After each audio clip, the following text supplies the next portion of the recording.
हरे कृष्णा अंतर्राष्ट्रीय कृष्ण भावना बल उत्सव इस्कॉन मीरा रोड के ओर से प्रस्तावित यह श्रील प्रभुपाद जी के 125वां दिव्य व्यास पूजा मानोत्सव के उपलक्ष्य पर विशेष श्रीमद् भागवतम सप्ताहों की इन श्रृंखलाओं में हम वेणु की कथा सप्ताह का अनुष्ठान कर रहे हैं।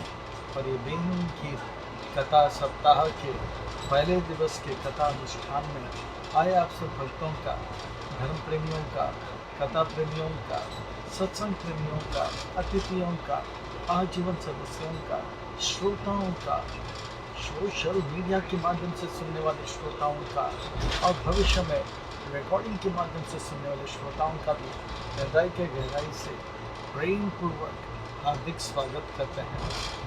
आप सब श्री श्री राधा गिरधारी जी के शुभकामनाएं स्वीकार करें, श्रील प्रभुपाद जी की कृपा प्राप्त करें। कहते हैं कि जब संसार के लोग हमें चुनते हैं तो हमें संसद में स्थान मिलता है, और जब भगवान हमें चुनते हैं तो सत्संग में स्थान मिलता है। भक्तों, जो भगवान से करे प्यार, जो कृष्ण से करे प्यार, वो सत्संग से कैसे करे इनकार।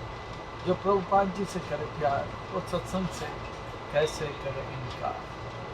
भक्तों, आज हम आप सब अत्यंत ही भाग्यशाली हैं। श्री श्री राधा गिरधारी जी के परम अनुकंपा एवं महत्व की कृपा से उनके छत्र छाया के अधीन हमें आश्रय प्राप्त हो रहा है और उनके चरण कमलों में सेवा का अवसर प्राप्त हो रहा है। और उन सेवाओं में भी मानव देह में प्राप्त होने वाली जो सर्वोच्च उत्कृष्ट सेवा है, वह सत्संग का, श्रवण का, कीर्तन का। श्रवणम कीर्तनम कृष्ण स्मरण, ये भागवत विधि का हमें लाभ मिल रहा है।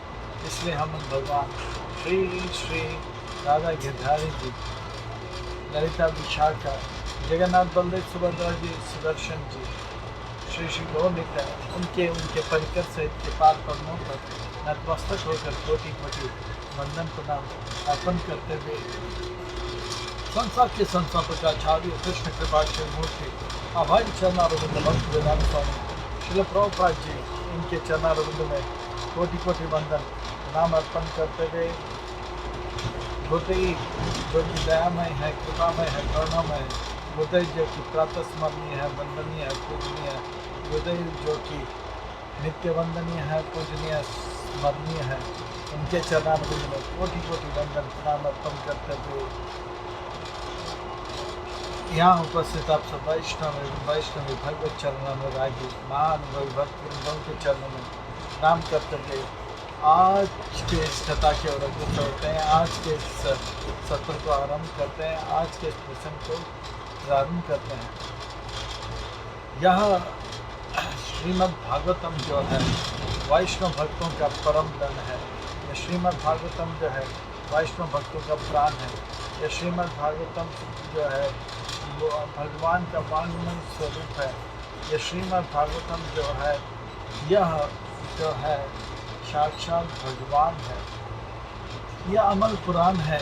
श्रीमद् भागवतम के एक एक अक्षर कृष्ण प्रेम से लबालब भरा हुआ है। श्रीमद् भागवतम के एक एक अक्षर जो है श्रीमती राधा रानी का वास है। यह श्रीमद् भागवतम जो है परमहंस संहिता है। परमहंस चक्र चूड़ामणि श्री सुखदेव गोस्वामी महाराज श्री उन भगवान कृष्णचंद्र के दिव्य नाम रूप गुण लीलाओं को स्मरण करते करते करते करते गंगा के तट पर आम्रन अनशन रथ परायण परीक्षित महाराज जी को इन दिव्य कथाएं सुना रहे हैं। और इन कथाओं में भी कथा के तीसरे दिन में दसम स्कंद में भगवान के ब्रज लीला, मथुरा लीला और द्वारिका लीला का वर्णन करते करते हम जो है दसम स्कंद के 21वें अध्याय के प्रस्थान करते हैं, जहाँ गोपियाँ जो है शरद ऋतु में जो मौसम है उसका जो वर्णन है वो सुखदेव गोस्वामी महाराज जी द्वारा किया जा रहा है। और उसके बाद जो है अब गोपियों द्वारा वेणु भगवान का बांसुरी का जो उल्लेख है, उनका महिमा जो है, उनका गान कर रहे हैं। तो ये सुंदर अध्याय जो है 30 श्लोकों से लबालब भरा हुआ है और इसमें इतना माधुर्य है, इतना आनंद है और इतना सुख है कि वेणु गीत जो है 5000 वर्ष पहले गाया गया था वो आज भी सुपर हिट है, हाँ, देवताओं के लोक में और जो है विष्णु के लोक में भी यह जो है सुप्रसिद्ध है। तो ये वेणु गीत जो है हम आज से प्रारंभ करते हैं। कहते हैं कि श्री सुक वाच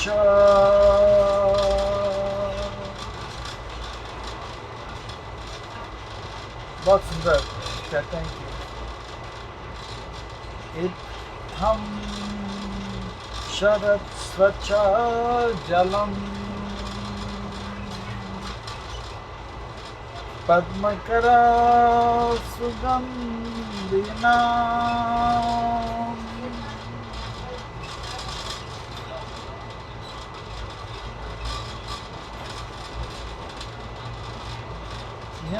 विशाव्या युनावातम सा गोपालको अच्युता।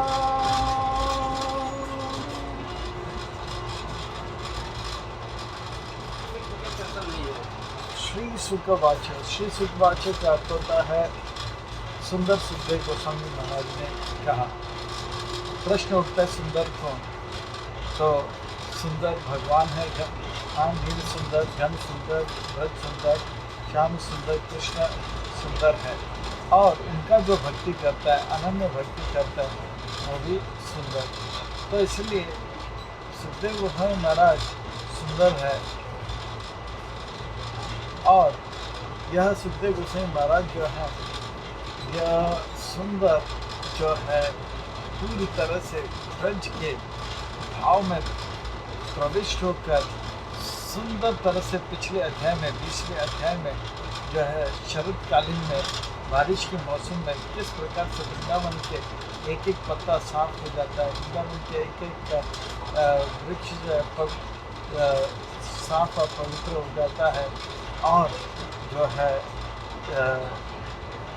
ब्रज के पशु पंछी कीट शरद ऋतु में क्या किस प्रकार से बारिश के मौसम में उछल जाते हैं उसका वर्णन कर रहे हैं।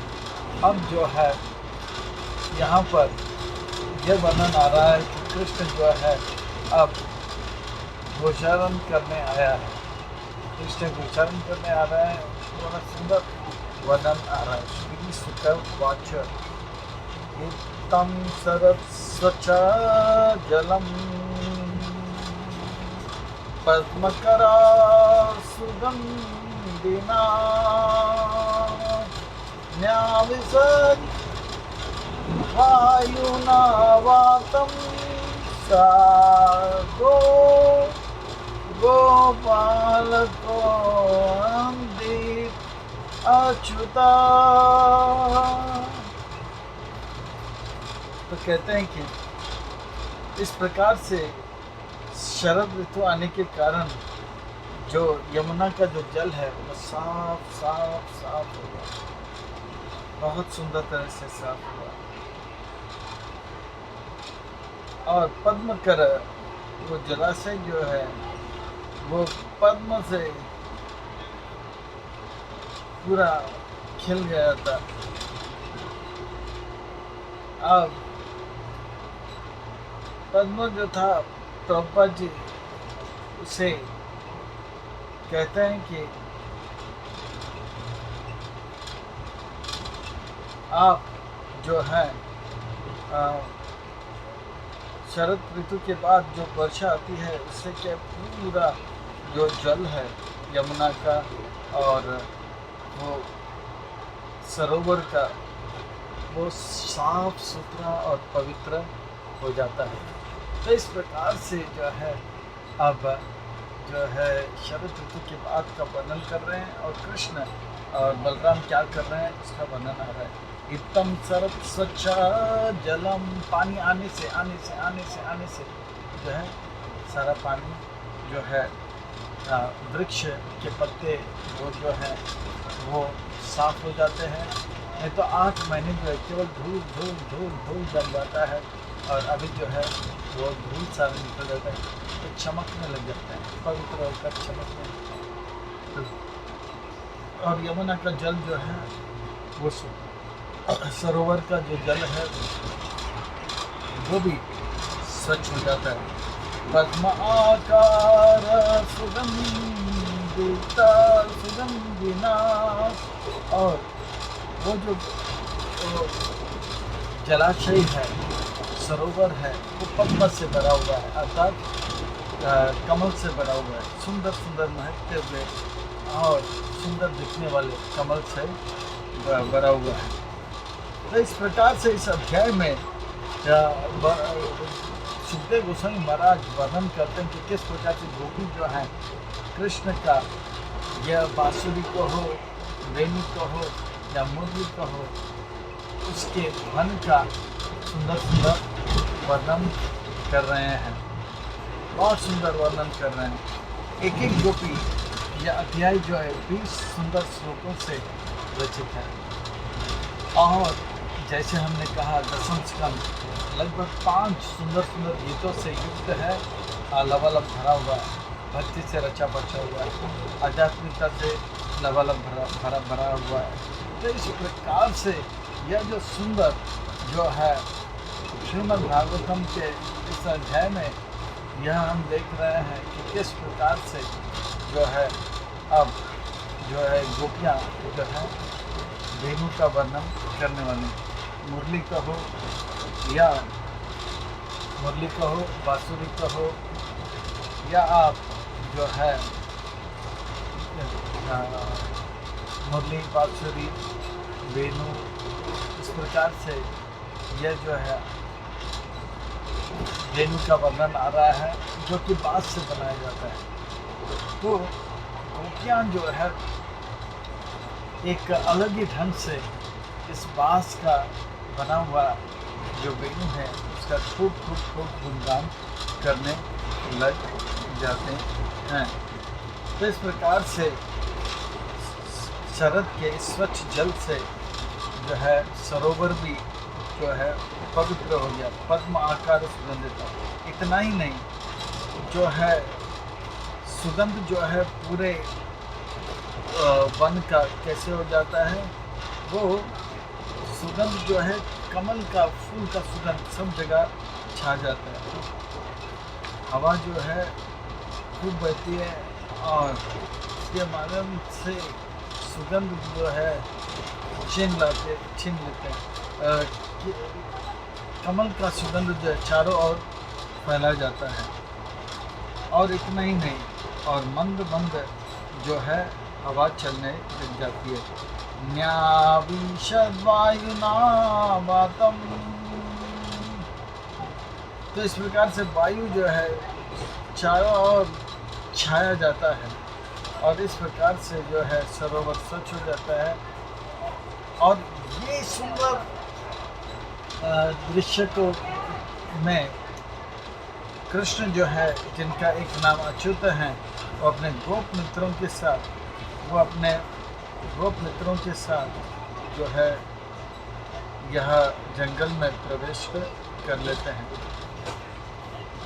अच्युत भगवान जो है गायों के साथ, अपने गोप मित्रों के साथ उस वृंदावन के वन में प्रवेश कर लेते हैं। इत्थं शरद स्वच्छा पद्मकारा सुगंधिना,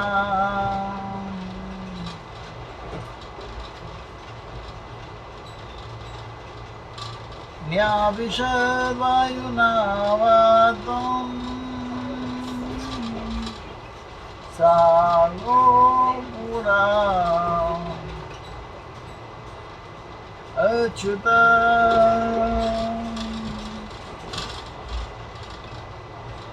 इतना ही नहीं, गोपियाँ जो है इतना भाव विभोर हो जाती है कि कृष्ण का वो बांसुरी सुनकर उनके हृदय में कृष्ण से मिलने का भाव उत्पन्न हो जाता है। और वेणु का जो ध्वनि है उसे सुनकर गोपियाँ जो है उस बांसुरी का गुणगान करती है, और उस बांसुरी से जो ध्वनि आता है उससे सुनने वाले ब्रज के जितने भी पशु हैं उनका गुणगान करते हैं, और तो और स्वर्ग से जितने भी देवी देवता हैं उनका भी गुणगान करते हैं, और वन का भी गुणगान करते हैं। यद्यपि गोपियाँ जो है अपने घर पे ठहरती है, गोपियाँ जो हैं अपने घर पर ठहरती हैं, और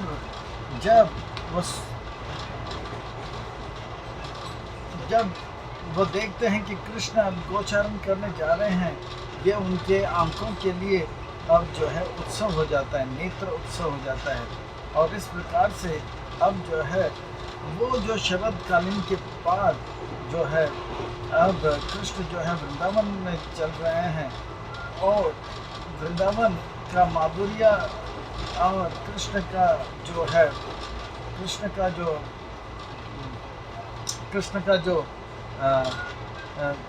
वृंदावन का माधुर्य और का वर्णन करते हैं, और किस प्रकार से कृष्ण उसके अंदर जाते हैं वो बड़ा सुंदर तरह से यहाँ पे बताया जा रहा है। और ये वेणुगुज जो है इसमें उस बांसुरी का, बांस के वृक्ष का भी गुणगान किया जाता है। पद्म आकार सुगंधिता, वो जो सरोवर है जिसमें पद्म से लबालब भरा हुआ है, उसको स्पर्श करते हुए उसके ऊपर से जब वायु जाता है, वो जो है वायु बहुत दूर दूर तक जाता है, और कमल का सुंदर सुगंध साथ में ले चलता है। इस प्रकार से जो है सुंदर वायु का भी वर्णन आता है। तो इस प्रकार से गायें और बछड़े जो हैं कृष्ण के साथ, सा गोपाल अच्युता, कृष्ण जो है किस प्रकार से अपने भक्तों को आनंद देने में वे कमी नहीं रखते हैं। भगवान ईश्वर है, पर कभी कभी वो गोपियों के अंतर्गत आ जाते हैं। भगवान मालिक हैं, कभी भिखारी बनने के लिए आ जाते हैं, वामन जैसे। भगवान जो है भोगता है, फिर भी चैतन्य महाप्रभु के जैसे वो तपस्या करने जाते हैं। भगवान जो है, कृष्ण जो है अपने जितने भी उपाधि है उसे त्यागने के लिए तैयार है, पर एक उपाधि जो है अछूत है, भक्तों के प्रति भक्त वत्सल है। भक्त वत्सलता का जो गुण है वो कभी त्यागते नहीं है। भक्त वत्सलता जो है के स्तर से कृष्ण कभी अच्युत नहीं होते हैं। इसीलिए कृष्ण का एक नाम है अच्युत, यानी कि भक्तों का जो है, भक्तों को उन्होंने जो वादा किया है, भक्तों का जो हित कृष्ण हमेशा से चाहते थे, है और रहेगा। और इस अच्युत का पदवी से यानी कि नहीं, च्युत यानी कि गिरता नहीं है। भक्तों का हित करने से कभी जो है भगवान च्युत नहीं होता है। पर ये जो है ब्रज, इसका सुंदर वर्णन आ रहा है। यहाँ पे भक्त कौन है? गोप और गाय। तो भगवान इन गौ और गायों को इतना आनंद दे रहे हैं, इसलिए गो जो है गोपाल अच्युता उनको आनंद दिला रहे हैं। तो इस प्रकार से जो है यह जो है वेणु गीत का एक छोटा सा भूमिका का वर्णन आ रहा है। तो सुंदर शरद ऋतु में कृष्ण जो है वन में प्रविष्ट कर रहे हैं। आगे कुसुमिता वनराजी सुष्मी भृंगा द्विजकुल गुष्ट सारः शौरी महिद्रम मधुपतेरवाज्ञाचार्यान्गाः रामान् सह पशुपाला बाला चक्षुजावेनुम्।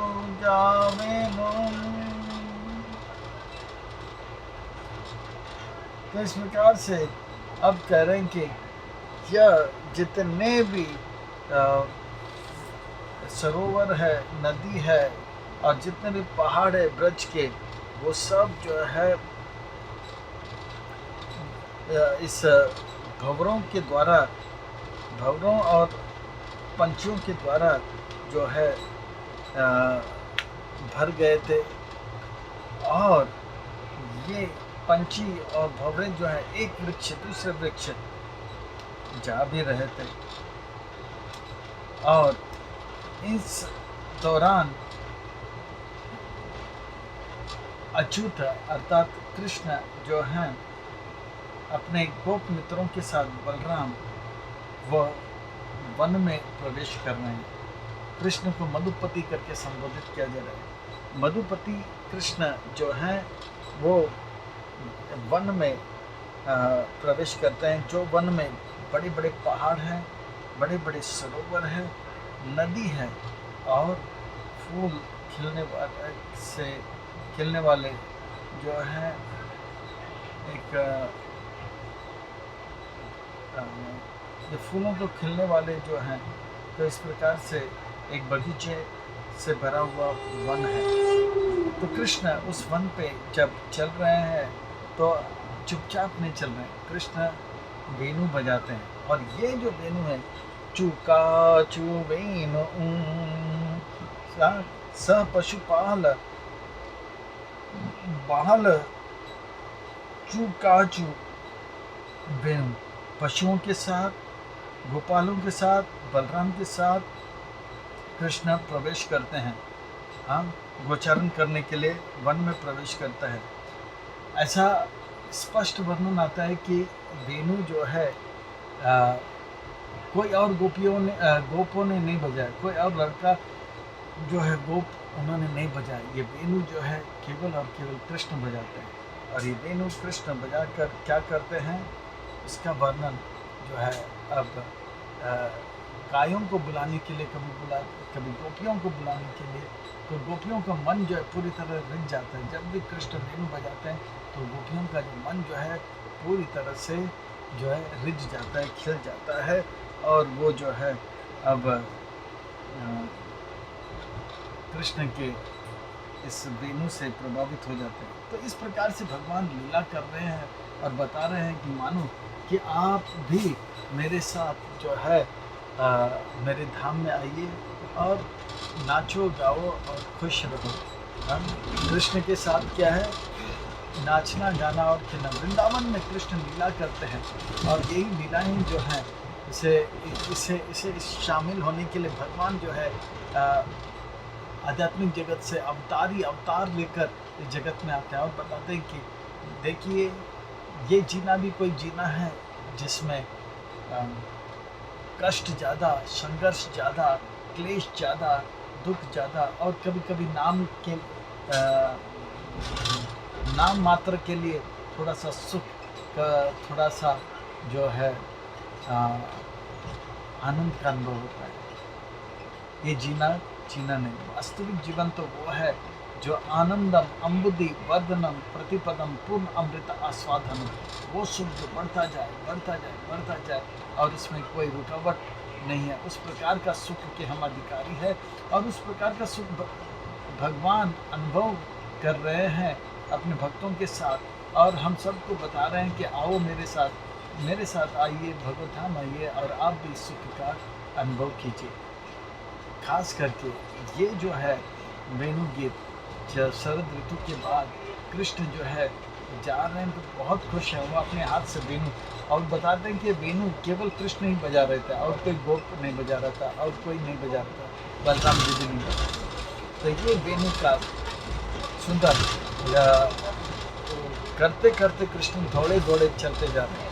तो ये है कृष्ण जो कि इतना आनंद का अनुभव कर रहे हैं, इतना आनंद का अनुभव कर रहे हैं कि वो जो है नाचते और इस दृश्य को गोपियाँ जो है अपने आंखों से देखते हैं और एक एक करके ये गोपियाँ जो है अलग अलग गोपियाँ जो है उसी कृष्ण का परोक्ष रूप में, यानी कि साक्षात नहीं, सीधे नहीं, घुमा फिरा के कृष्ण का गुणगान कर रहे हैं, वेणु का गुणगान कर रहे हैं।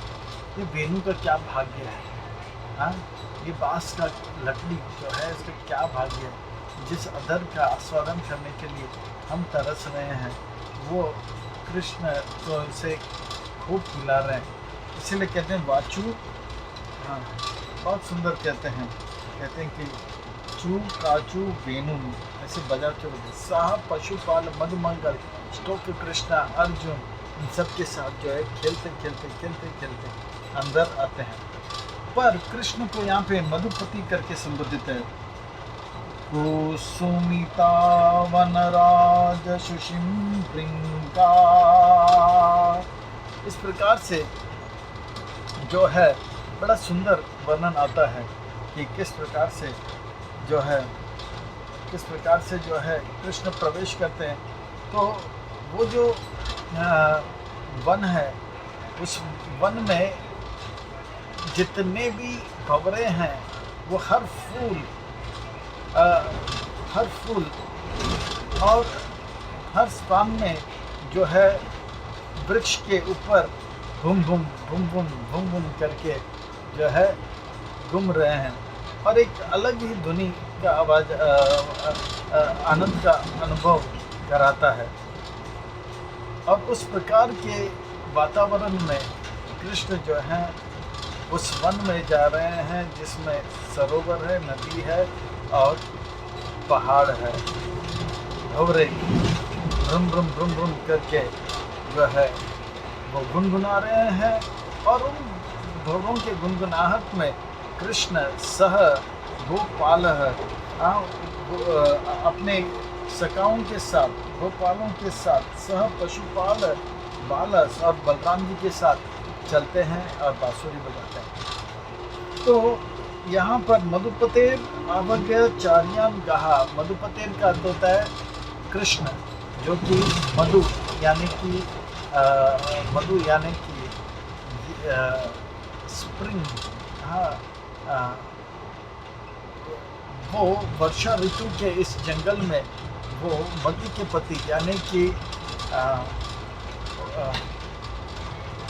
कृष्ण जो कि मधुपति हैं, स्प्रिंग जो है मधुमास का जो पति है, उसका मूर्तिमान स्वरूप जो है कृष्ण है। और मधुमास के जो मूर्तिमान स्वरूप कृष्ण जो है वो अब उस वन में प्रवेश कर रहे हैं जो कि शरद के द्वारा शरद ऋतु से प्लावित हुआ जो है वो उस वन में प्रवेश कर रहे हैं। तो मधुपति जो है अब शरद ऋतु से भरा हुआ यह जो खिला हुआ वन में प्रवेश कर रहे हैं। तो इस प्रकार से बड़ा सुंदर जो है कृष्ण का आगमन का वर्णन करना। आओ नाचो गाओ खेलो, ये ऐसा भगवान का धाम है जहाँ पे कोई गम नहीं, कहीं आंसू नहीं, केवल सुख ही सुख है। हम लोग जाते हैं ना, एक ऐसे गगन के तले जहाँ गम भी ना हो आंसू भी ना हो, बस प्यार बसे, एक ऐसे गगन के तले। ये जो है भगवान का धाम है, कोई आंसू नहीं, गम नहीं, केवल खुश ही खुश है, खुशियाँ ही खुशियाँ, हाँ, भरा हुआ ये धाम है। इसे कहते हैं लीला। लीला का अर्थ स्वच्छंद, कोई जोर जबरदस्ती नहीं, आनंद के साथ जो किया जाता है। तो भगवान हमेशा आनंद के साथ रहते हैं और यह जो है भगवान हम सबको मौका देना चाहते हैं। आइए नाचिए, गाइए और मेरे साथ रहिए और झूमिए, अपने जीवन को सफल कीजिए। तो इस प्रकार से जो है अब कृष्ण जो है मधुपति जो है अब उस वन के अंदर प्रविष्ट करेंगे। फिर कहते हैं तीसरे नंबर श्लोक में, तद्व्रज स्त्रिया आश्रुतया वेणु गीतं समारोदयामि, कश्चित् परोक्षं कृष्णस्य सा सखीभ्यो अनावर नन्नया। एक एक करके सारे गोपी जो है साक्षात नहीं, कृष्ण से नहीं, वे एक दूसरे से कहने परोक्ष कृष्ण के जाने के बाद या कृष्ण दूर जाने के बाद कृष्ण का गुणगान करने लग जाते हैं। तद्व्रज स्त्रियां श्रुतियां, कृष्ण जब उच्चारण करने जा रहे हैं तो बांसुरी बजा के जा रहे हैं और वो बांसुरी का आवाज गोपियों ने सुन लिया, इसलिए तद्व्रज स्त्रिया आश्रया वेणु गीत समारोदयाम। वो वेणु का जो गीत है उसको उनके हृदय में स्मर उदयाम, उनके अंदर प्रेम जागृत करा देता है, उनके अंदर लगन जागृत करता है, उनके अंदर कृष्ण के प्रति जो है आकर्षण जागृत करता है, अर्थात जो है स्मर उदयान अर्थात की माया का एक प्रभाव उनके यानी कि कामदेव का प्रभाव यानी कि आकर्षण हो जाता है इसके प्रति, कृष्ण के प्रति। कृष्ण जब बांसुरी बजाते हैं, वेणु बजाते हैं, तो मुरली बजाते हैं, तो उसका असर जो है ऐसा हो जाता है कि वो अपने आप को रोक नहीं पाते हैं। यह है वेणु गीत का प्रभाव। तो कहते हैं कि तद ब्रज श्रुतया वेणु वेणु गतिम स्मर उदयान कच्चित परोक्षणम कृष्णस्य। और कुछ गोपी तो केवल वेणु का नहीं, कृष्ण का भी गुणगान करने लग जाता है। वो कृष्ण जो अपने सखाओं के साथ जो है अभी वन में प्रवेश किया है।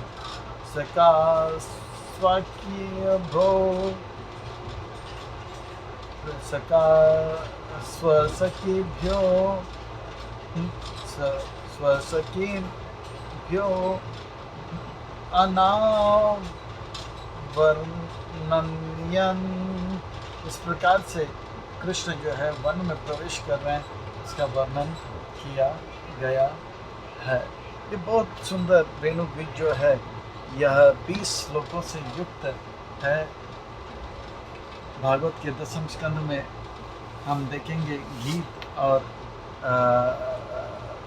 5 सुंदर गीतों से युक्त है। और ये वेणु गीत गोपी गीत जो है हमेशा से जो है सुप्रसिद्ध था, है और रहेगा। संसार के लोग अलग अलग गीत भले जो है स्वीकार करें, पर वेणु गीत, गोपी गीत, भ्रमर गीत ये हमेशा से नंबर 1 टॉप 1, 2, 3 में हमेशा से था, है और रहेगा।